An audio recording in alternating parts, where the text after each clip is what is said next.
హైడ్రా అంటే రంగనాథ్, రంగనాథ్ అంటే హైడ్రా. అలాంటిది ఇప్పుడు హైడ్రా రంగనాథ్ని తీసిపడేయండి. తెలంగాణ హైకోర్టు ఈరోజు సంచలన తీర్పునిచ్చింది. గత కొంతకాలంగా హైడ్రా వర్సెస్ తెలంగాణ హైకోర్టు తీవ్ర స్థాయిలో కొంత వివాదం కొనసాగుతోంది. అనేక పిటిషన్లు పక్క హైడ్రాకి సంబంధించి హైకోర్టులో వస్తున్నాయి. ఈ నేపథ్యంలో ఏం జరుగుతోంది? అనేక సందర్భాల్లో హైకోర్టుకి రంగనాథ్ వెళ్ళినప్పుడల్లా కూడా కొంత హైకోర్టు నుంచి ఇబ్బందులు ఎదురవుతున్నాయి రంగనాథ్కి. ఆయన చేస్తున్న పనులు కానీ, కోర్టు ధిక్కరణకు సంబంధించిన అనేక అంశాల మీద కానీ కోర్టు సీరియస్ అవుతూ వస్తుంది. చికెన్ మసాలా తాజాగా అది పీక్స్కు చేరింది. ఇప్పుడైతే ఏకంగా హైడ్రా కమిషనర్గా రంగనాథ్ను తక్షణమే తొలగించండి, ఇంకో ఆప్షన్ లేదంటూ కూడా హైకోర్టు కీలక ఆదేశాలు ఇచ్చింది. తెలంగాణ చీఫ్ సెక్రటరీకి ఆదేశాలు ఇచ్చింది. వెంటనే హైడ్రా కమిషనర్ పదవి నుంచి రంగనాథ్ను తొలగించి ఐజీ స్థాయిలో ఒక అధికారిని నియమించండి అని చెప్పి కూడా స్పష్టమైన ఆదేశాలు ఇచ్చింది. అంటే ప్రభుత్వానికి ఇంకొక ఆప్షన్ లేదు, హైడ్రా కమిషనర్గా రంగనాథ్ని వెంటనే ఆ పదవి నుంచి తొలగించాల్సిందే అని చెప్పి కూడా కోర్టు స్పష్టంగా చెప్పింది. ఇంతలాగా ఎందుకు కోర్టు సీరియస్ అయింది? ఓకే, మందలించడం, క్షమాపణలు కోరడం ఇదంతా ఒక ఎత్తు అయితే, ఆ పదవికే హైడ్రా రంగనాథ్ అనర్హుడు, ఆయన వెంటనే తీసిపడేయండి అని చెప్పి కూడా కోర్టు చెప్పిందంటే పరిస్థితి అక్కడ వరకు ఎందుకు వచ్చిందంటే, ముఖ్యంగా ఈరోజు ఈ ఆదేశాలకు సంబంధించి లోతుకుంట భూముల వ్యవహారం అనేది స్పష్టంగా కనిపిస్తుంది.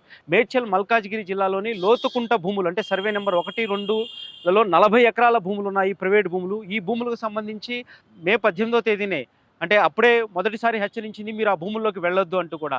ఆ సమయంలో మేము ఇంకా ఆ భూముల్లోకి వెళ్ళము అని చెప్పి కూడా హైడ్రా చెప్పింది.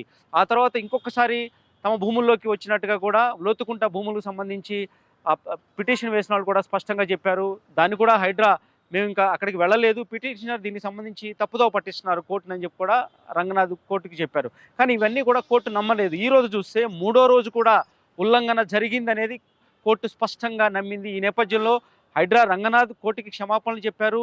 మాకు కోర్టు అంటే గౌరవం ఉంది, మేము ఎలాంటి తప్పు చేయలేదు, పిటిషనర్ మీకు ఏదైతే కోర్టుకు సమాచారం ఇస్తున్నాడో అది పూర్తిగా తప్పు అని చెప్పి కూడా హైడ్రా రంగనాథ్ ఈరోజు కోర్టుకి చెప్పాడు. కానీ కోర్టు ఇవన్నీ కూడా పరిగణలోకి తీసుకోలేదు. ఎందుకంటే ఇప్పటి వరకు హైడ్రా ఏర్పాటైన తర్వాత ఏకంగా 10,000 పిటిషన్లు, 1-2 కాదు 10,000 పిటిషన్లు హైడ్రాకి వ్యతిరేకంగా వచ్చాయి.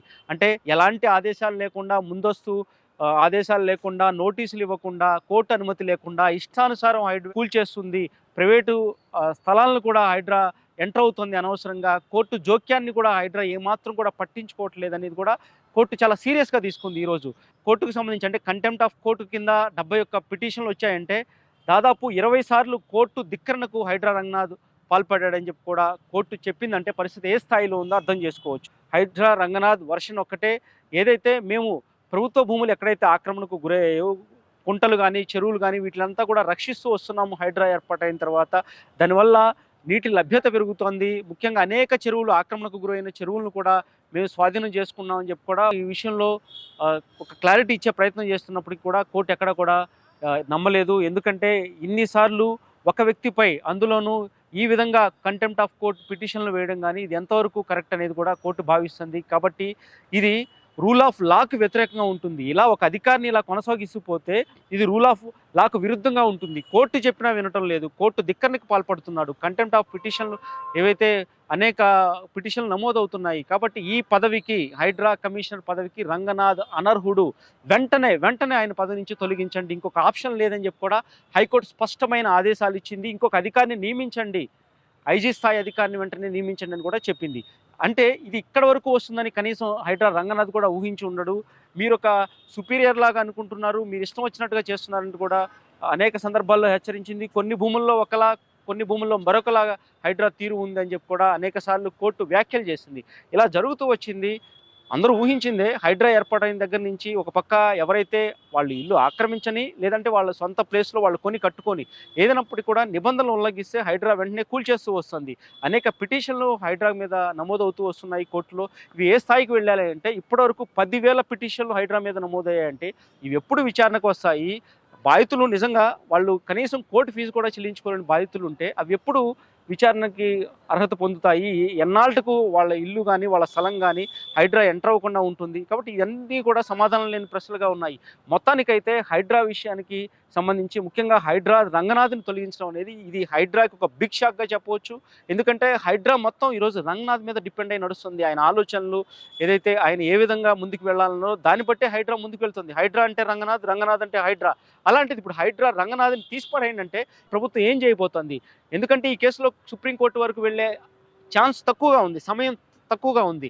తక్షణమే నిర్ణయం తీసుకోండి అని చెప్పి కూడా స్పష్టమైన ఆదేశాలు హైకోర్టు ఈరోజు ఇచ్చింది. కాబట్టి హైడ్రా రంగనాథ్ని తొలగించి మరొక అధికారిని నియమిస్తారా, ఏం చేయబోతున్నారనేదే సస్పెన్స్గా మారింది. మొత్తానికైతే హైడ్రా రంగనాథ్ విషయంలో ఇన్నాళ్ళు కోర్టు వర్సెస్ హైడ్రా రంగనాథ్కు సంబంధించి చిలికి గాలివాన్లా మారింది. మొత్తానికైతే కోర్టు చెప్పినట్టు వినడం లేదు హైడ్రా రంగనాథ్ అని కోర్టు భావించి ఆయన పదవి నుంచి తొలగించమని చెప్పి కూడా తాజాగా ఆదేశాలు ఇచ్చింది. ఆచి చికెన్ మసాలా